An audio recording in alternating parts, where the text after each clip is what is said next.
কথায় বাপের বাড়ি হলেও সেই বাড়িতে যদি মা না থাকে সত্যি ভালো লাগে না।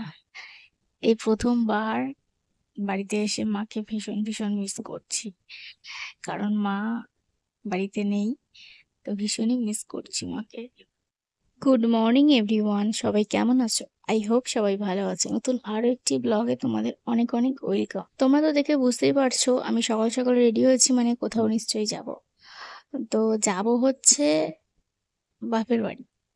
তো আজকে মা গেছে হচ্ছে দিদির বাড়ি।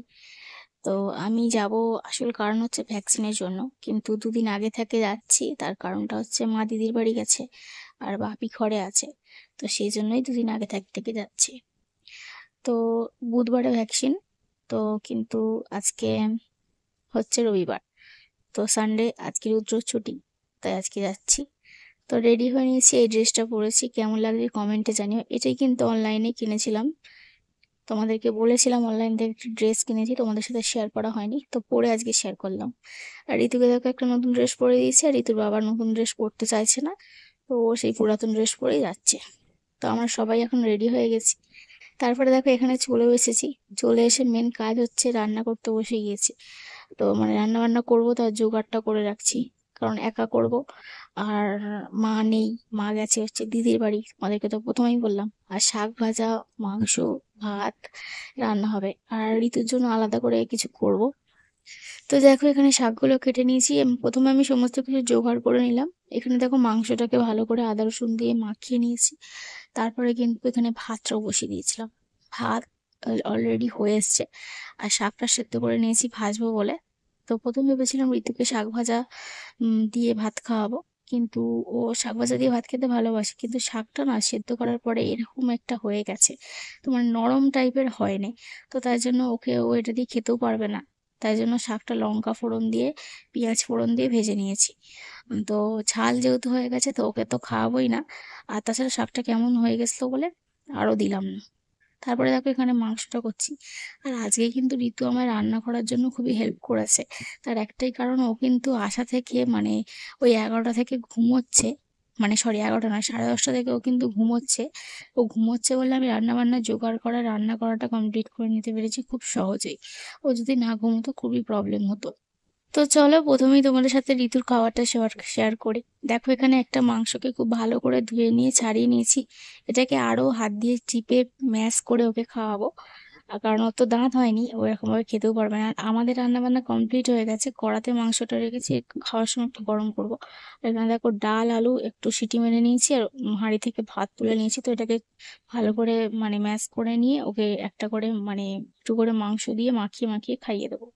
তো ও কিন্তু ভাতটা সবটাই খেয়ে নিয়েছিল, যেহেতু অন্যরকম টেস্ট পেয়েছে, তাই জন্য আজকে ভাতটা সবটাই খেয়ে নিয়েছে। আর তাছাড়াও সকালবেলা 4টে বিস্কুট খেয়েছিল, আর এখন বাজে 1টার মতো, তো তাই জন্যই ভাতটা খেয়ে নিয়েছে।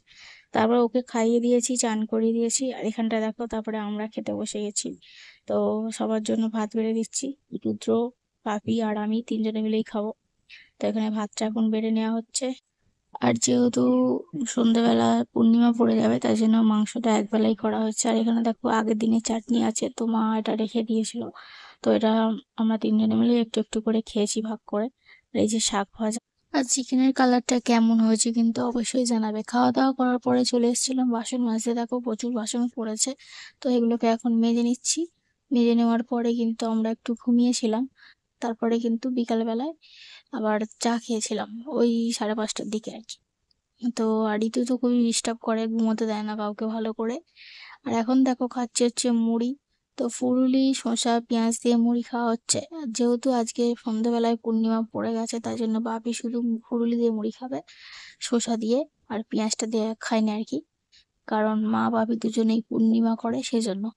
আর এখানে দেখো এখন রান্না করছি রাত্রিরের জন্য আজকে রান্না হবে নিরামিষ আলুর দম আর রুটি। তো এই যে দেখো মশলাটাকে এখন কষাচ্ছি। তো প্রচুর গরম পড়েছে, একটু বৃষ্টি হলে ভালো হয় এটাই ভাবছিলাম রান্না করতে করতে। পুরো ঘেমে চান হয়ে গেছি, আজকে যে কতবার ঘেমে চান হয়ে গেছি সে শুধুমাত্র আমিই জানি রান্না করতে গিয়ে। তো যাই হোক এখানটা দেখো আলুটাকে ভালো করে কষিয়ে নিয়েছি, প্রেসারে সিটি মেরেছিলাম, আর এরকম গলে গেছে। প্রথমে দেখলাম একটু সেদ্ধ হয়নি একটা সিটি দেওয়ার পরে, আর যে দুটো দিয়েছি ব্যাস এমনি আলুটা গলে গেছে। তো যাই হোক, এখানে এখন দেখো আলুর দমটা বসিয়ে দিলাম, কষিয়ে নিয়ে একটুখানি ফোটাবো।